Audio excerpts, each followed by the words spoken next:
not subscribed to our channel, you can do so by clicking the subscribe button as shown above. Hello friends, welcome to Kamath Astrology. In today's video, I'm going to talk about a very unique event which is happening, that is on 27th June 2022. 6 planets in the zodiac are going to aspect the sign of Vrishicka or Scorpio. And this is a very unique event. At least I have never seen 6 planets simultaneously aspecting Scorpio till now. So let us try and understand why this is a very unique transformative event. So look at this chart. It is the chart as on 27 June 2022. And you can see how the planets are placed on this day. So one unique event which occurs on this day is Mars is going to cross the Gandanta, that is the border between Pisces and Aries, and move into Aries. So Mars is at 0 degrees in the Ashwini Nakshatra on this day, and he combines with Rahu and Uranus in Aries. Aries is a fiery sign. Mars is a very hot planet. Mars is fire himself. Rahu inflames that fire. Uranus indicates suddenness. So on this day, the fire element is greatly activated. That is the first thing when I see this chart. So you can see a very intense Angarak Yoga starts getting formed in the sign of Aries on this day, 27 June 2022, which indicates that on this day or from this day, incidents related to fire will increase across the world. Uranus also indicates the aerospace industry. He also indicates planes. So when the combination of Uranus, Rahu and Mars occurs in the fiery sign of Aries, obviously we can expect more accidents related to aeroplanes, aircrafts, etc. in this time period. Since Mars is crossing the Gandanta, that is the border between the water sign of Pisces and the fire sign of Aries, definitely some incidents related to water, such as volcanic explosions below the water, tsunamis, etc., can get triggered when this event occurs. Certain incidents such as cloudbursts, extreme rainfall can also occur in certain parts of the world on this day. But the focus of this video is not really those negative events which are occurring because of Mars transiting into Aries. The focus of this video is the sign of Scorpio. Let us understand what is happening in the sign of Scorpio. You can see Jupiter putting its 9th aspect on the sign of Scorpio. And 9th aspect of Jupiter indicates higher knowledge, good advice, good mentors. Saturn is putting the 10th aspect on the sign of Scorpio, which indicates some karmic event, some pending karma. Mars or Mangal is putting the 8th aspect on the sign of Scorpio, its own house. Now ideally we will say that this is very bad, but it is not so. I will explain why. And then Venus, Mercury and Moon, they are putting the normal 7th aspect on the sign of Scorpio. So you can see total 6 planets as shown in the purple square are aspecting the sign of Scorpio. So what is the impact of this? Also Mars is at 0 degrees in the Ashwini Nakshatra in Aries. Saturn is also at 0 degrees in Aquarius. So Saturn is in the Dhanishta Nakshatra ruled by Mars. Mars is in the Ashwini Nakshatra ruled by Ketu. So other than the Sun, Rahu, Ketu, Uranus, Neptune and Pluto, the remaining 6 planets are simultaneously aspecting Scorpio, and this is a very unique event. At least I have not seen it occur any time in my lifetime. So now first let us understand what is the sign of Scorpio. The sign of Scorpio is the natural 8th house in the zodiac belt. And we know that the 8th house signifies death, rebirth, and transformation. The 8th house signifies those things that are buried below the earth.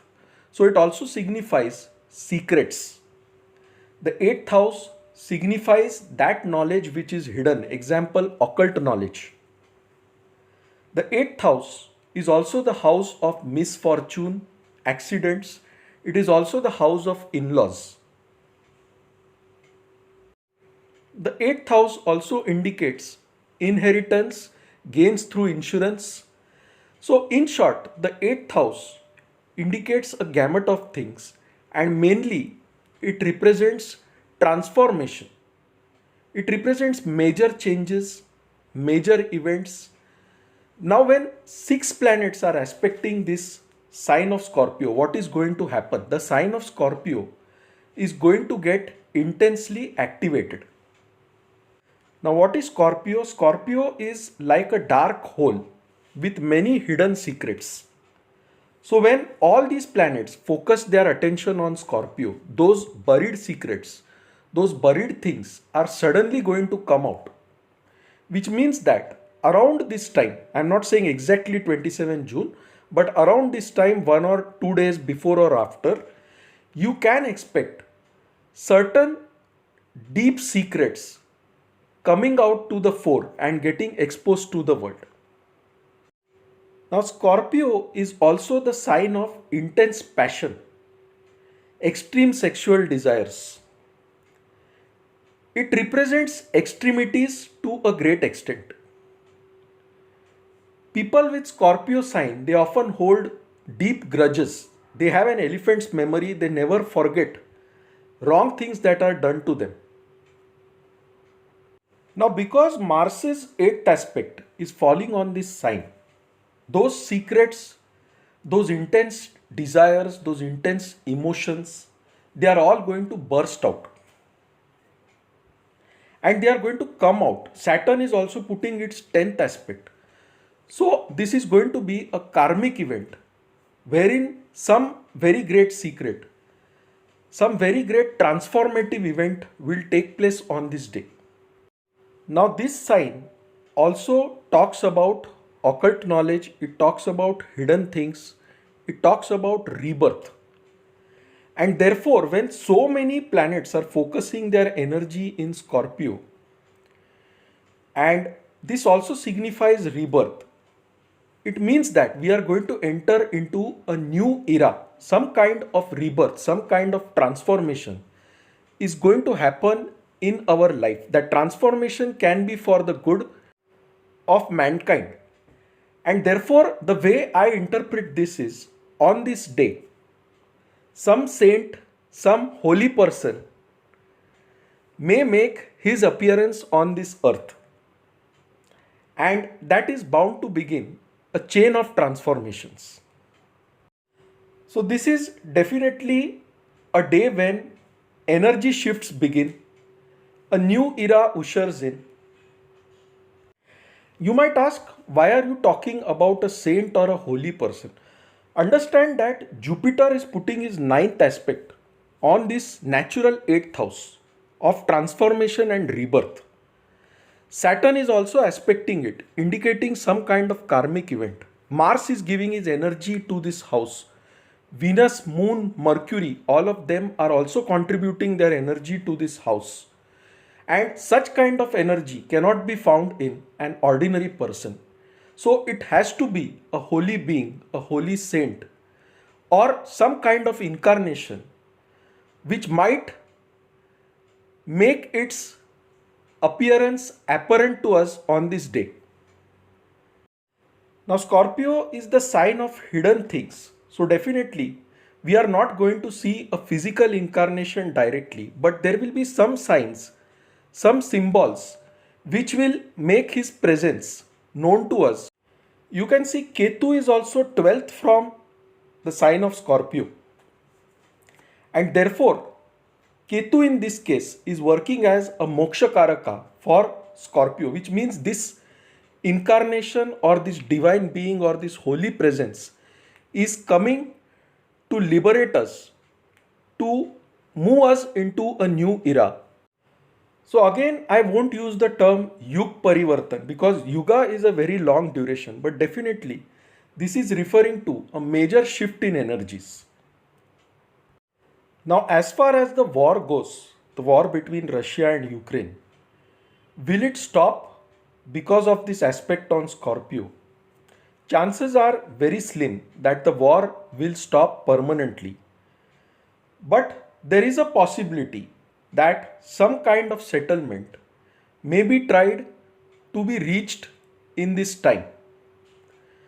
There is also a possibility that a new war begins post this date. Why am I saying that? Because there is an Angarak Yoga in Aries, and Aries indicates a new beginning. So, a new beginning with fire, a new beginning showing aircrafts collapsing, okay, that can indicate some new kind of war. Mars is also putting the 8th aspect on Scorpio, which again indicates a transformation. So, a new kind of war can start in this time. But we should not ignore the aspect of other planets. So, there is a Jupiter who is putting the 9th aspect here. There is a Saturn who is putting the 10th aspect here. Venus, Moon and Mercury, 3 benefics are aspecting this sign. And therefore, you can see the number of benefics aspecting this sign is more than the number of malefics aspecting this sign. So, any war, any transformative event, it will result in something good.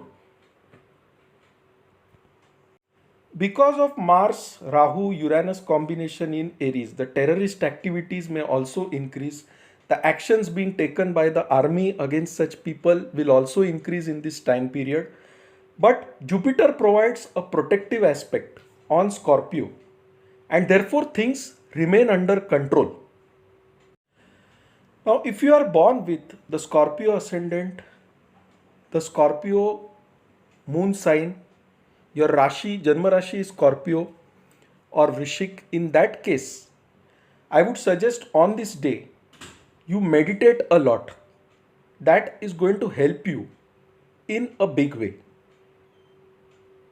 Because this confluence of aspects is happening in Scorpio, and it is a divine confluence. 6 planets are contributing their energy to Scorpio.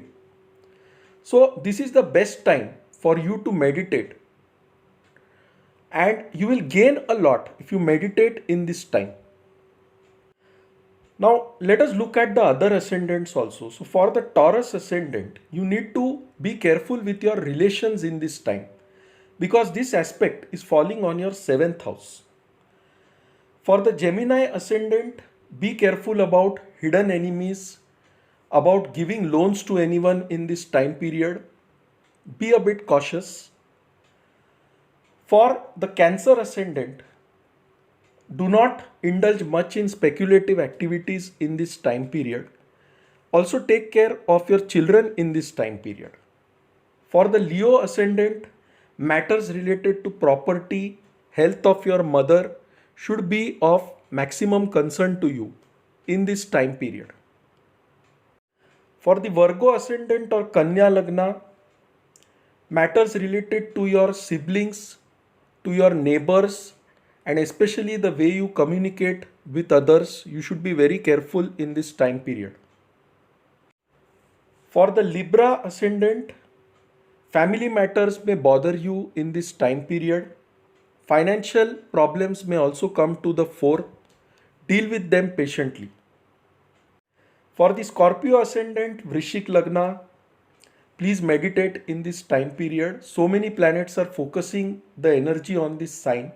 So there is bound to be some kind of mental disturbance or emotional imbalance in this time period. So the best way is to channelize your energy through meditation. For the Dhanu Lagna or the Sagittarius Ascendant, this combination or this confluence of aspects is happening in your 12th house of expenses, losses, foreign connections. So be careful about where you are spending your money. Try to meditate more because 12th house is also the house of isolation. Try to be alone in this time period. Try to focus more on yourself. Do an inward retrospection, and that will help you. Now, for the Capricorn Ascendant, this confluence is happening in the 11th house of your wishes, hopes, aspirations, desires, as well as your friends. And it is also the natural 8th house in the zodiac belt. So be careful when dealing with your friends and let your aspirations, wishes be very realistic in this time period. Otherwise, you will be disappointed. For the Aquarius Ascendant or Kumbh Lagna, this is happening in the 10th house. So at work or in your office or in your business, certain problems can come to the fore. Maintain a peaceful mind in this time period. Don't get disappointed. Try to focus more on your work than the results, and things will pass smoothly for you. Lastly, for the Pisces Ascendant, this is happening in the 9th house. And therefore, you should be careful with respect to the health of your father. Also, stay under the guidance of a guru. Listen to your boss in this time period. Do not try to cross boundaries. Do not be rude to your bosses, to your gurus in this time period. And things will be alright for you. So friends, if you like this video, please mark it as liked on YouTube. Our contact details are given in this slide. For any consultations, you can write to us or email us at astrosevaworld@yahoo.com. You can also visit us on our website astroseva.tripod.com. So friends, thanks a lot. Bye. Take care and stay safe.